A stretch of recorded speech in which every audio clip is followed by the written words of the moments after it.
57 anyos na ginang sa San Carlos City, Pangasinan na nagpastol ng mga alagang hayop, patay matapos umanong ma-heat stroke. May live and exclusive report ang aming partner, Jasmine Gabriel Galban. Partner!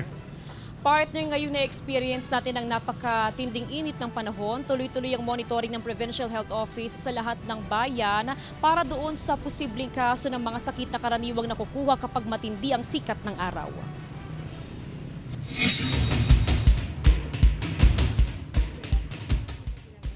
Plano raw sanang sorpresahin ni Mang Berting ang kanyang misis na si Belinda Ventura sa selebrasyon ng Mother's Day sa susunod na buwan. Pero nabalot ng lungkot ang kanilang mag-anak sa biglaang pagpanaw ng kanyang kabiyak dahil sa hinihinalang heat stroke.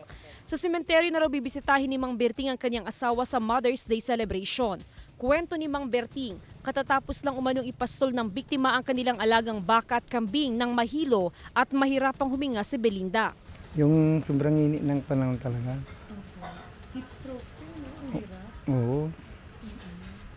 Hindi ko rin nakalain na mamamatay dahil pag kinakausap mo, hindi namang bulol. Agad dinala sa pribadong pagamutan ng biktima, pero matapos ang 2 araw, binawian ito ng buhay. Naniniwala ang pamilya Ventura na heat stroke ang ikinamatay ni Aling Belinda. Wala naman daw kasing sakit ang biktima. Yung utol ko, nakita ko pa na dala-dala yung kambing saka yung baka, sabi niya eh. Pero sa death certificate na nilabas ng pribadong ospital, acute coronary disease ang ikinamatay ng biktima. Ayon sa Provincial Health Office, posibleng heat exhaustion at hindi heat stroke ang sanhi ng pagkamatay ng biktima, lalo pat lumalabas sa death certificate na may sakit ito sa puso. Ang heat exhaustion naman po ay ang pagkaramdam na pagkapagod dahil po sa resulta po ng init ng panahon.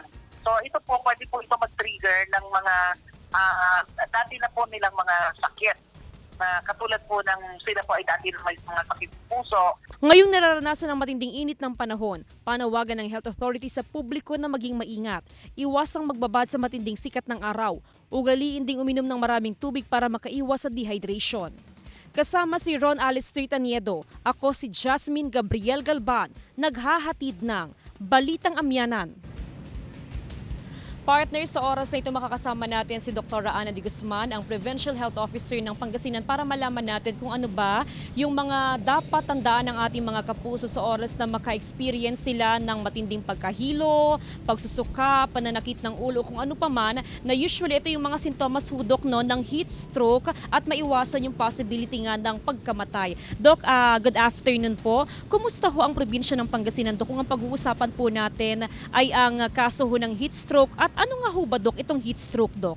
Sa ngayon po, wala pa ho tayong naitala sa probinsya po natin na kaso po ng heat stroke na inireport po ng ating pong mga hospital or tinatawag natin ng mga sentinel hospitals. So ang heat stroke po ay isa pong severe form ng heat illness, no, kung saan nag-overheat po ang ating pong mga katawan. Kung kaya may mga nararamdaman po tayo na katulad po ng mga simptomas po ng pagkahilo, masakit ang ulo, panghihina, at mataas po ang temperatura ng katawan. Umaabot po ito ng 40 to 41 degrees centigrade. May pagkompulsyon at maaari pong mag-cause ng unconsciousness para po sa pasyente. So ito po yung mga simptomas na nararamdaman po natin pag tayo po ay may heat stroke. Doc, kanina, doon sa AV ho natin, yung story ho, doon sa may San Carlos, Pangasinan, ang claim ho ng family heat stroke dahil yung mga sintomas nga ho na inyong nabanggit ay na-experience din po ng patient ho natin. Now, Doc, if in case na yung ating mga kapuso na wag naman po sana ay maka-experience po ng ganong mga sintomas, ano ho ba yung immediate na dapat ho nilang gawin dahil hindi naman ho agad-agad ay madadala ho natin sila sa pagamutan, Doc? Well, importante po na yung affected po na person o yung tao po ay tanggalin po natin doon sa direct sunlight. Ilagay po natin sa shady spot or ilagay po natin siya sa indoor. At kung siya po ay kaya po niyang mag-sip or uminom ng liquid, bigyan po natin siya ng malamig po na tubig pag-sip.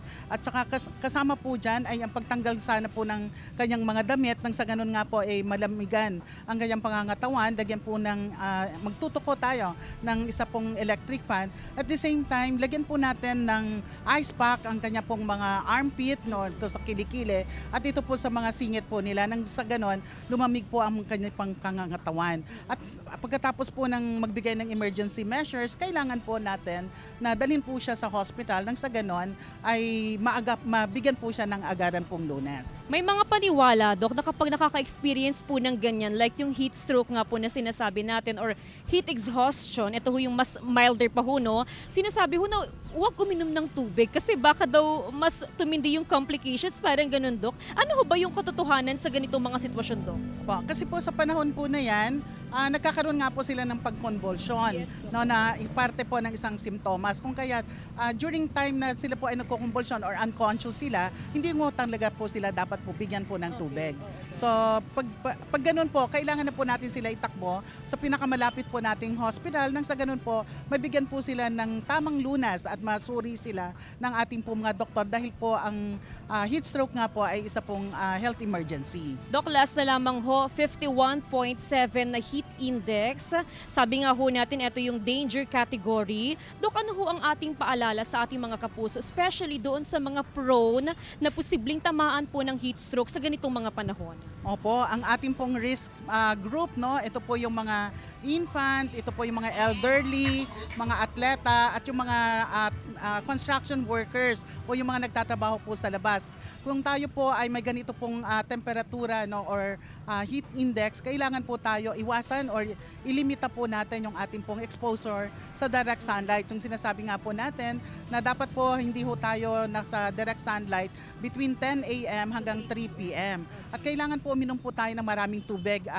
Hindi lamang 10 baso po, litro-litro po ang dapat natin na inumin para hindi ho tayo ma-dehydrate. Kasama po dyan sa ating pong pagbibigay babala, iwasan po natin yung mga inumin na katulad po ng tsaa, coffee, soda, at saka alcohol. Kasi po may mga, yung coffee po at saka tsaa, may caffeine po ito at ang caffeine po nagdudulot pa rin po ng pag-init ng katawan. At ito rin po mga nabanggit ko pong mga inumin ay diuretics po sila. Kaya ang ibig sabihin po ito ay lalo kang papaihiin at sa panahon po ng tag-init, hindi po dapat na marami tayong iniihit kasi magdadagdag ito ng pagbawas po ng tubig sa katawan po natin. At gumamit po tayo ng mga sombrero at mas malamig po na mga damit nang sa ganun po makaiwas tayo sa pag-init ng mga katawan po natin.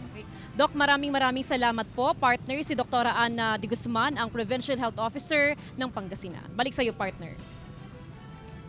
Maraming salamat, partner.